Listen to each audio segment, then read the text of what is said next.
All right, so with all the cartel violence going down in Mexico this past week, there was some speculation that this UFC fight night this weekend in Mexico City would not go on and would have to be relocated probably to the Apex. But of course, that did not happen. The area they're in, Mexico City, there's not much violence. It's like Guadalajara and some other places. But I heard it also died down in general after a couple days. So we're all good. But they gave me the idea to go into times the UFC was forced to relocate their event due to unforeseen circumstances. And starting off with UFC 232 in 2018, probably the most popular example of this was it was moved from Vegas to LA on 6 days notice. A whole pay-per-view was moved from LA or to LA on 6 day notice.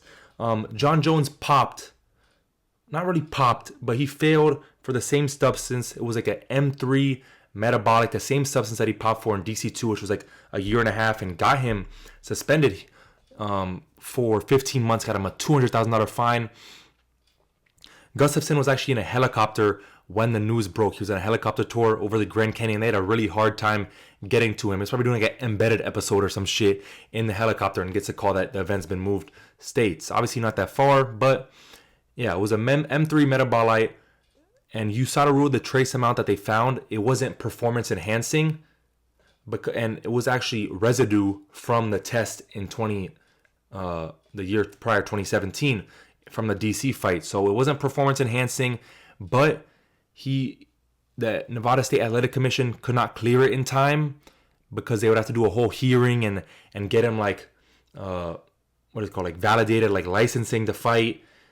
And he already dealt with this in California, in LA, with the California State Athletic Commission. So he was good to go there. They moved on 6 days notice, which is absolutely crazy. And there was more John Jones stuff in this later on, but this first time, I'm surprised they did this. I wasn't watching the UFC at this time. I was young. I was like 12 years old. I was just playing basketball, watching basketball. But man, John Jones was one of the reasons I got into sport. Him and Israel Adesanya and John Jones to see, like when I really got into the sport and then dove deep into his career. I was like, damn, the woman beating, or his wife beating, the hit and runs, the drug tests, like, god damn, the cheating in fights. It's like, dude, this is some guy, like, not I admired, but I was like, damn, this guy's a fucking badass. Not really. And then he has all this stuff, and then we're going to get to another thing, like I said, later on in the video. But, yeah, I mean, I was doing some research for this, and I was looking just, like, on Reddit, and people were just calling the UFC lousy, John Jones, a lousy career already. I'm like, damn. And to think now to look at it with the whole ducking Ngannou and ducking Aspinall, the sitting out, the fighting Stipe, the retirement, all that stuff. It's crazy to see how long this has been going on with John Jones. And it even goes longer than this. Next up is UFC 320 in Noche last year. So it's kind of like two events, basically. It was originally set as a pay-per-view, September 13th in Guadalajara, Mexico, as we just mentioned, where some of the cartel violence was. It was supposed to be a pay-per-view, the Noche pay-per-view, kind of like the Sphere, but obviously not in the Sphere. But there were some construction delays with the arena in Guadalajara, so it was downgraded from a pay-per-view to a fight night, and they moved it to San Antonio, where we got Lopez versus Silva. A crazy fight, one of the best fights of the year, one of the best rounds of the year, in round 2, of course. But this also brought us a great pay-per-view drought of September 2025, where we got nothing in September.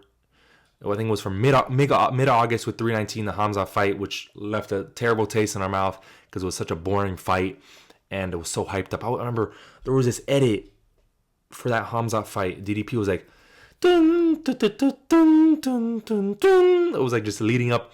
And it was like, Hamza, Dricus says he's going to meet your wrestling with that of his own. Is his wrestling as good as yours? He's like, man, I come in here, man. I smash everybody, man. I take what's mine. Slams the mic, and then Dricus is there. As Dricus like, what does beating Hamza do for your legacy? He's like, he's nobody. It's just defending that belt one person at a time. It doesn't matter who's in front of me. It was like, dun, dun, dun, dun, dun, and then they do a face off, and then the beat dropped, and this goes into edit. I was so hyped, and I was like, look, I was watching the edit like 10 times during that day, and then to get to the fight, I was already so nervous. I had my shirt off. I was sweating, like in the pits. Not the whole body. I'm not that much of a loser, But dude, then the fight happens. 25 minutes of bullshit, man. But whatever. On to the next. And then we also got the UFC 320 was moved from Noche, that September 13th night, to October 4th, where we got Pereira versus Ankalaev. We had Merab Sanhagen, which was a great fight. And then obviously one of the best fights I've watched live, Yuri versus Khalil. An amazing fight, one of the best rounds ever as well. Third round. Beautiful fight. So we did get some blessings. And we almost got Volk versus Yair too. I think Volk might have been injured around this time, actually. But I remember that was in there was a lot of talks about Volk versus Yair too, because it would be in Mexico. They're obviously going to push Yair. He just came off a great win over Pitbull, a former champ in Bellator, of course. But that's one thing that didn't happen. I don't think it would have happened because I'm pretty sure Volk was injured, but it was in talks. So, yeah. Another one is this year, the UFC Canada Fight Night. It was moved from Ottawa to Winnipeg randomly recently. Ottawa's last fight night was 2019. Winnipeg's was 2017, which was RDA versus Lawler, where RDA won that. And the first one was 2013, which was UFC 161, which was Rashad Evans versus Dan Henderson. It was only a 3-round main event, which hasn't happened a lot. Obviously, the only other one I could think of is Silva versus Adesanya. So, yeah, they've been on a little bit of a drought, more than Ottawa by only 2 years, almost 10 years, actually, which is crazy to think about 2017 being 10 years. And it's the worst main event of 2026. Burns versus Malat, an aging vet on a 4-fight losing streak, who's looked like shit his last couple of performances, versus unranked Mike Malott. Mike Malott's a good fighter, but he's not some crazy prospect, and he's going up against Gilbert Burns. Like, come on. This could have been a co-main. I'd be fine with this, like a co-main, even a featured fight, dude. I think they could have done like Zahabi, and it is happening April, so it's like a month after Ramadan, so maybe not Umar, but Zahabi versus like Sanhagen, if they want to do that, or Zahabi versus Umar. Like I said, I just said Ramadan, but maybe. But you could have put Brendan Allen DDP on here. They both want to return in April, but they put that on. I thought they were gonna do that Miami card. Maybe they still do a Miami card because I'm sure they're still gonna stack up that card a little more. There's only like 8 confirmed fights. They probably get Yuri Oberg and then maybe DDP Allen on that card and just destroy it, just stack it out. But that would have been good too because Brendan Allen's some like Canadian in him. He's not like full Canadian, but he has some of it in him. So maybe that could have been a great main event. And it's 2 white dudes, so you want to send them to Canada. Next up is UFC 249. It was actually the first event after COVID and the first major sport to return after COVID to have an event. This was scheduled for April 18th in Brooklyn, but of course moved to May 9th in Jacksonville, where they had no fans because of COVID, obviously. And it was Justin versus Tony, where Justin absolutely battered him. A lot of people say this is the start of Tony's downfall. It's obviously the start of his win streak, but they're saying this the amount of damage he took, where he's like shaking, which I could see that, but obviously he had some more injuries before that, the double weight cut to go into here, which is stupid. It was supposed to be Khabib Ferguson, but Khabib had travel issues and he was not able to make it. Obviously, he's in Russia. I think that whole Asian countries had travel issues. Like they could not move. Even people in Europe. We're gonna get to another one in a second. Actually, right after this, another fight night where they had problems with travel issues, and they also tried to relocate to Native American land in California. But Dana White was told by ESPN to stand down, do not go, which is kind of crazy. But hey, Jacksonville, they had some. I think who else is in Jacksonville? They had some other good stuff in Jacksonville, but they should go back there one day. I'll definitely hit that up because I live in South Florida, so I'll definitely hit up a Jacksonville card. I'm going to Miami card, the 327, like we were just talking about. So that's gonna be a fun one. Next up, now, okay, this isn't relocated. Like these first 4 were relocations. These next few, I have 2 categories. One is like the COVID era, and then one is just like canceled cards. Like I want to get a little more into it. So next up we have the Fight Night Terror from COVID. There's 5 fight nights in a row. They were all canceled. We had Woodley Edwards, which is the one I was talking about, UFC London, where there's travel restrictions. They try to move it to the US. And because I think it was set for like March 21st, 2020. So like a week after COVID hit, or it was like sometime late March. So it was a little bit after COVID, like a week or 2 after like the lockdown happened. And there was people flying to London, flying to America, and there was this one women's fighter who was saying, she's like, I did all this and this and this, and I gotta fly to America, don't even know if I'll fight, and then don't even know if I can make it back home. So they had a whole bunch of problems with this. I think Marvin Vittori flew to London and then flew all the way back to America to get shit going. But yeah, Woodley Edwards never happened. There was also Hermanson versus Weidman. That never happened. But Ngannou versus Rosenstrike was set to UFC 249 on May 9th in Jacksonville, where you get that 20-second knockdown, just swinging. Look at that swing, bro. His elbow is on his opposite knee. Like, you know how hard and ferocious you have to swing to get your fucking, like, to get in that position? Like, that shit was bullshit. And he, like, grazed Rosenstrike and just knocked him the fuck out, bro. 20 seconds. You also had Anthony Smith versus Glover Teixeira May 13th, which was on a Wednesday. So in a week, you had 3 UFC events. That's kind of like when you have like those banger Dana White Contender Series cards. You get them on a Tuesday. Those are the best times of the year, August through October. Hopefully, I wish they could do like a spring version, do a spring and fall of Contender Series. Maybe make it a little shorter for both, but kind of split it up so we just get more prospects and stuff and more banger fights on the weekdays, which we need those in those tough times, especially August, September when you're starting school. You need something to take the edge off from the week, you know. Get some good fight nights in there. Get some good scraps in there. There's a lot of bangers this year. It was great on Contender Series. And it was Overeem versus Harris, which was moved to May 16th. So yeah, it was like 3 weeks back, or in 1 week, 3 events back to back to back. Yeah, so this was a COVID era, the start of it. Obviously, 249 was a part of that, but that was a little bit different. I want to include that earlier. Then you have the Fight Island era, which I don't know exactly how many events there were. I kept getting different numbers, and I wasn't going to go through all that shit. But there was 4 pay-per-views on this. There was UFC 251, which was a triple header. You had Usman Masvidal. You had Volk versus Holloway 2, and you had Jan versus Aldo, which Jan versus Aldo was probably my favorite fight of those 3. I actually watched it a few months ago. Great banger fight. Goes to UFC 253, which is Adesanya versus Costa. Obviously, one of Izzy's best performances. A shutout of Costa. Obviously, Costa had to fly across the world, and he says he was a little bit drained. But, you know, Izzy had to hump him, show him what's up. The Porachina, the inflated balloon animal, the wannabe Ricky Martin, Paulo Costa. I like Paulo, though. I'll go see him in Miami. Izzy, obviously, is my GOAT. That's my favorite fighter. And you also had Reyes versus Blachowicz, where Reyes got fucking colded and started his knockout streak after the Jones fight. That's heartbreaking, bro. You fucking should have beat John Jones. You get Blachowicz and she got knocked out 4 times in a row now, or 3 times in a row. Started his knockout streak. Yeah, fucking Blachowicz, spinning elbow versus Yuri, which he did knock out Yuri too. He knocked him out with the up kick, like literally slept him. Yuri gets back up, spinning elbow against the cage. Then jab by Ryan Spann, which is terrible, bro. And then you have 254, which is Khabib Gaethje. Khabib's retirement after his father died. Nothing much to say, just dominated Gaethje. And you have Poirier Conor. Conor gets TKO'd in the second round. Crazy. They came into this fight a little, what's it called? On good terms. And then, you know, the third fight, there was a beef where Conor breaks his leg. Your wife is in me DMs. Not McGregor fast, McGregor sleep. Shit like that.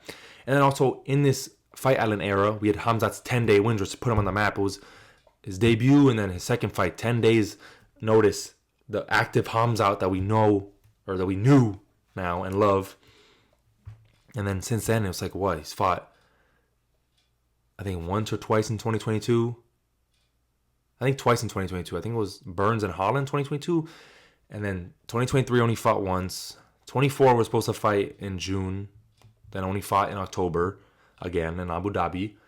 Then 2025 gets his title shot. Boring ass fight. If it was a banger, I would be like, all right. And then 2026 probably might only fight once if his fight with Imavov doesn't happen, or if he doesn't get a fight anytime soon against Strickland, Imavov, or Yuri like they're talking about, because he's still hinting a move to 205. He looked fat as fuck yesterday too in the picture that he posted.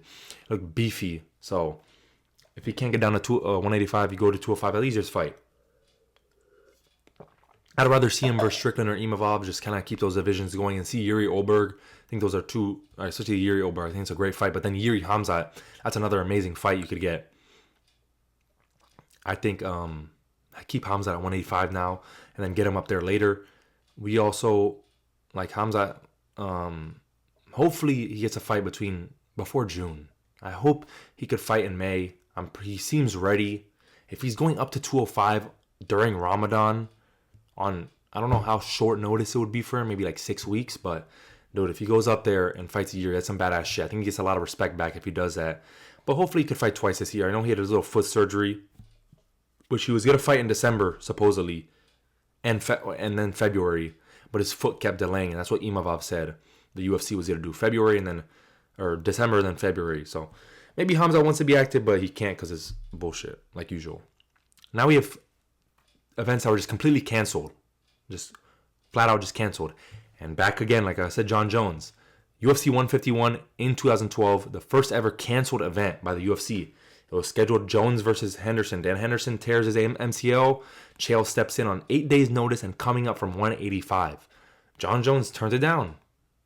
And his coach, or his trainer, Greg Jackson, I think his name is, says that'll be the biggest mistake of his life if he takes that fight. And Dana White says this is one of the worst days of his life.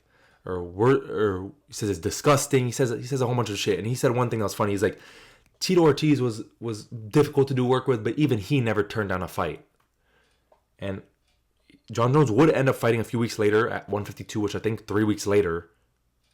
Yeah, 3 weeks later. It was 3 weeks later, 152 versus Vitor. It was supposed to be a rematch with Lyoto Machida, but he turned it down. Vitor steps in and he subbed him with the Americana in the 4th round. And like I said, bro, John Jones, he got me into the sport. Like I remember just getting into the sport, seeing all these John Jones edits, seeing his like speeches to Daniel Cormier. Every ounce of training you've done in your entire life will be a waste of your life. Try to take me down 5 times, Daniel Cormier. If you take me 5, like shit like that, I was like, damn, this is what they got going on in MMA? Or like the one like, he's like Rashad Evans, he's like, I'm just getting started, you're at the end of your career. He's like, I'm at the end? Am I? He's like, why? Because I said so. I'm like, damn. Or he's like saying like, just this crazy shit from John Jones. I'm like, damn, this guy's a badass. And but honestly, I want to go back and watch his whole title reign again. Honestly, like at least till 2018, till the second Gustafsson fight. I want to go watch that again.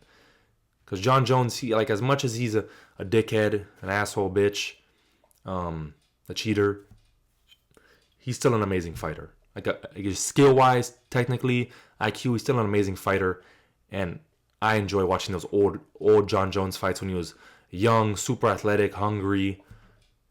Not because once he hit 2019, it was kind of like, but wait, whatever. That was it, 151. That was probably the worst one. I was like, both fucking Dan Henderson and Chael Sonnen said they were shocked and would never do something like that. And you're supposed to have that fuck it attitude as champ. But yeah, this was terrible. I wasn't watching at this time. I was 6 years old, about to turn 7. But yeah.